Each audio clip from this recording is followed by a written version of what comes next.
Hi everybody, welcome back to the channel. Today this is Paul from Kentucky Tacklebox, and today I'm out doing some kayak fishing on a local lake in southern Kentucky, not too far from my home. And I want to talk about the stuff I use on my kayak. And for those of you that do some kayak fishing, or those of you that are thinking about getting into kayak fishing, I'll show you about how I have mine set up and what I bring and why I bring it. So let me start at the beginning here. Let's go up, and what I'm using is an Old Town 106 powered by Minn Kota. So this kayak comes with a paddle park on the side, and you can put a paddle on, which I always recommend even if you have a motor on it.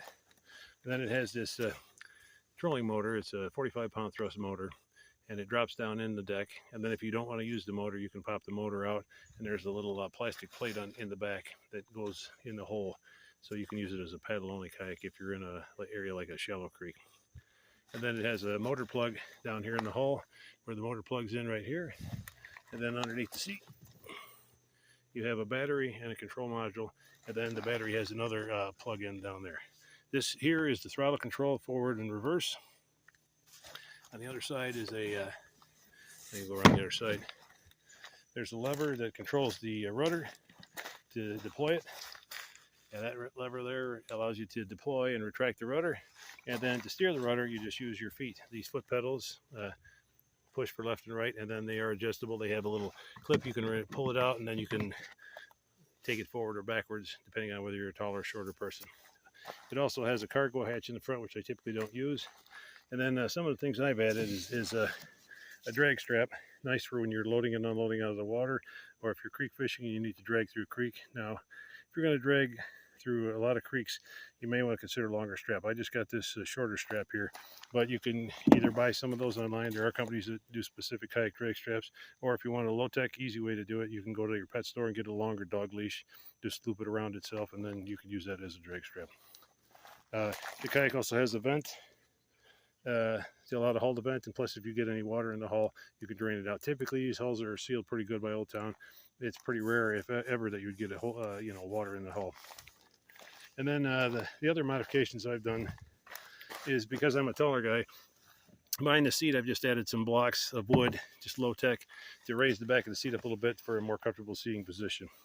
The backrest of the seat has these straps so you can adjust it. You can lean the back forward or back, or farther forward depending on what's more comfortable for you. And then it also has a couple of holes for rod holders. There's one here on the left side in the front, and there's two in the back, one on that side, one here. This one I'm using as a net holder right now. It's just more convenient for me when I'm fishing. And then it also contains some tracks for mounting hardware. So if I'm doing a kayak video fishing, I have this little lug here. I can put a phone stand on it and then angle it whichever way I like, and do that. And it also has one on the other side. It also has these two knockoffs in the hull that are actually underneath them is the hole. So if you want to run, let's say, like a fish finder or something on one of the tracks, run it down through there inside the hull to a battery, you could do that. And there's one on either side in the front. There's also additional tracks in the back, and then there's the rudder back there, and then there's a bungee cord, which when you're traveling, you just pull the bungee cord up over the top of the rudder to store it. And I just brought my own little crate so I can throw some additional stuff in. And normally what I bring is my tackle bag, and then I keep a spare prop and a pin in there and a nut, just in case I somehow manage to shear the pin off on the prop on the motor. I'd rather not paddle back 2 miles or something from somewhere if I'm out pretty far. So having that as a quick replacement is a handy feature. And then that's the camera mount, some extra bungee cords, because I usually travel with this in the back of my truck when I take it fishing. So I can just put it in the back of an 8-foot bed pickup truck sideways, and with the tailgate down, none of it sticks out past the tailgate, which is handy. And you don't need a long, hard, heavy strap to hold it in place. A couple bungee cords is sufficient. So, and these milk crates, you can get them anywhere, hardware store. They're pretty handy. The other thing is, as far as the kayak goes, if everything's in it, it's a little over 100 pounds. But what I normally do when I'm loading and unloading, the motor just pops out with a couple of quick disconnects down here.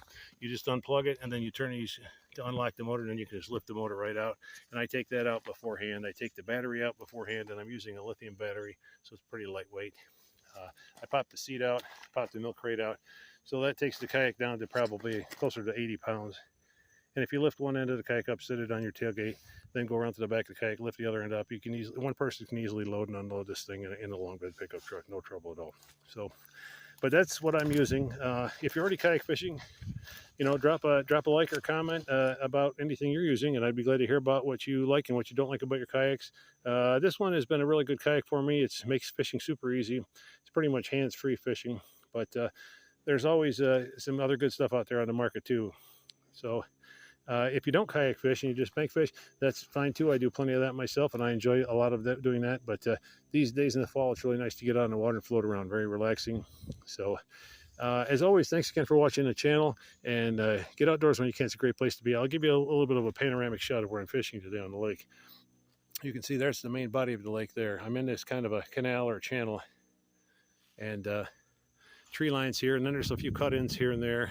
This morning I've had really good luck fishing in these cut-ins. I've been using a variety of baits, crankbait, rooster tails, and some top water walking baits.